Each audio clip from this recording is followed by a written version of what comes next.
Good news ರೈತರ 50,000 ರೂಪಾಯಿವರೆಗಿನ ಸಾಲ ತಕ್ಷಣವೇ ಮನ್ನಾ.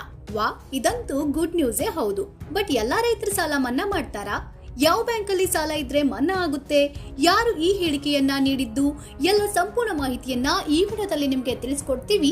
ಅದಕ್ಕಿಂತ ಮುಂಚೆ ನೀವು ಕೂಡ ರೈತರಾಗಿದ್ದು ಬ್ಯಾಂಕ್ನಲ್ಲಿ ಸಾಲ ಮಾಡಿದ್ರೆ ಯಾವ ಬ್ಯಾಂಕ್ನಲ್ಲಿ ಸಾಲ ಮಾಡಿದ್ದೀರಾ ಅಂತ ಮರೆಯದೆ ನಮ್ಮ ಕಮೆಂಟ್ ಬಾಕ್ಸ್ ನಲ್ಲಿ ಕಮೆಂಟ್ ಮಾಡಿ ಹಾಗೂ ಈಗಲೇ ಈ ವಿಡಿಯೋನ ಲೈಕ್ ಮಾಡಿ.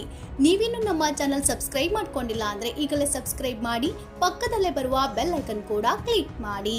ಹೌದು, ರಾಜ್ಯದಲ್ಲಿ ಬರಗಾಲ ಮತ್ತು ಪ್ರವಾಹದಿಂದ ಕಂಗಾಲಾಗಿರುವ ರೈತರ ನೆರವಿಗೆ ತಕ್ಷಣವೇ ಧಾವಿಸಬೇಕು ಎಂದು ಒತ್ತಾಯಿಸುತ್ತಿರುವ ವಿಧಾನಸಭೆಯ ವಿರೋಧ ಪಕ್ಷದ ನಾಯಕ ಆರ್ ಅಶೋಕ್ ಸಂಕಷ್ಟದಲ್ಲಿರುವ ಅನ್ನದಾತರ 50,000 ರೂಪಾಯಿವರೆಗಿನ ಸಾಲವನ್ನ ತಕ್ಷಣವೇ ಮನ್ನಾ ಮಾಡಬೇಕು ಎಂದು ರಾಜ್ಯ ಸರ್ಕಾರವನ್ನ ಆಗ್ರಹಿಸಿದ್ದಾರೆ.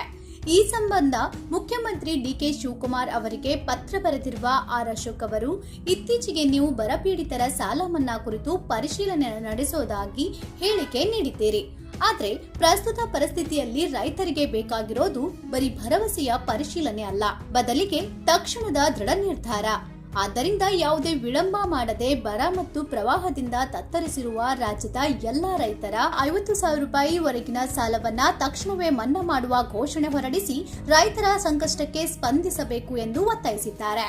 ಇದೇ ವೇಳೆ ಕೆಪಿಸಿಸಿ ಸರ್ವ ಸದಸ್ಯರ ಸಭೆಯಲ್ಲಿ ಬರ ಪರಿಹಾರ ಕಾಮಗಾರಿಗಳಿಗಾಗಿ ಕೇಂದ್ರ ಸರ್ಕಾರ ಕೂಡಲೇ 10,000 ಕೋಟಿ ರೂಪಾಯಿ ಬಿಡುಗಡೆ ಮಾಡಬೇಕೆಂದು ಕೈಗೊಂಡಿರುವ ನಿರ್ಣಯವನ್ನ ಆರ್ ಅಶೋಕ್ ಅವರು ತೀವ್ರವಾಗಿ ಖಂಡಿಸಿದ್ದಾರೆ.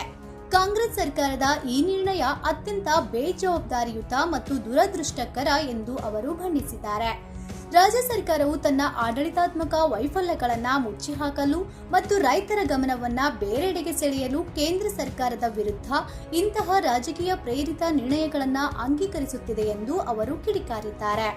ಇನ್ನು ರಾಜ್ಯದಲ್ಲಿ ಒಂದೆಡೆ ಹಲವಾರು ಜಿಲ್ಲೆಗಳು ತೀವ್ರ ಬರಗಾಲದಿಂದ ತತ್ತರಿಸುತ್ತಿದ್ದರೆ, ಮತ್ತೊಂದೆಡೆ ಉತ್ತರ ಕರ್ನಾಟಕ ಮತ್ತು ಮಲೆನಾಡು ಭಾಗಗಳಲ್ಲಿ ಅತಿವೃಷ್ಟಿ ಮತ್ತು ಪ್ರವಾಹದ ಆತಂಕ ಎದುರಾಗಿದೆ.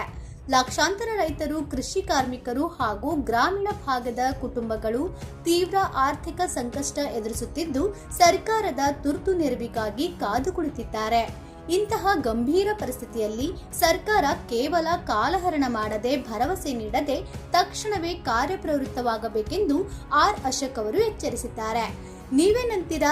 ಸರ್ಕಾರ ಕೇವಲ ಭರವಸೆ ನೀಡದೆ ತಕ್ಷಣವೇ ಕಾರ್ಯಪ್ರವೃತ್ತವಾಗಬೇಕೆಂಬ ಆರ್ ಅಶೋಕ್ ಅವರ ಮಾತು ಸರಿ ಅನಿಸಿದ್ರೆ ಈಗಲೇ ವಿಡಿಯೋಗೆ ಲೈಕ್ ಮಾಡಿ ಹಾಗೂ ಕಮೆಂಟ್ ಮಾಡಿ. ಈ ಮಾಹಿತಿಯನ್ನ ನೀವು ತಿಳಿದುಕೊಂಡಿರುವ ಹಾಗೆ ನಿಮ್ಮ ಸ್ನೇಹಿತರಿಗೆ ಹಾಗೂ ಸಂಬಂಧಿಕರಿಗೆ ಹಾಗೂ ಮುಖ್ಯವಾಗಿ ರೈತರಿಗೆ ಶೇರ್ ಮಾಡಿ, ಅವರಿಗೂ ಈ ಮಾಹಿತಿಯನ್ನ ತಲುಪಿಸಿ. ಹಾಗಾಗಿ ಈ ವಿಡಿಯೋ ನಿಮಗೆ ಇಷ್ಟ ಆಗಿದ್ರೆ ಲೈಕ್ ಮಾಡಿ ಹಾಗೂ ಇನ್ನಂತ ಹೆಚ್ಚಿನ ಮಾಹಿತಿ ಮತ್ತು ವಿಡಿಯೋಗಳಿಗಾಗಿ ತಪ್ಪದೆ ನಮ್ಮ ಚಾನೆಲ್ ಸಬ್ಸ್ಕ್ರೈಬ್ ಮಾಡ್ಕೊಳ್ಳಿ. Thank you for watching.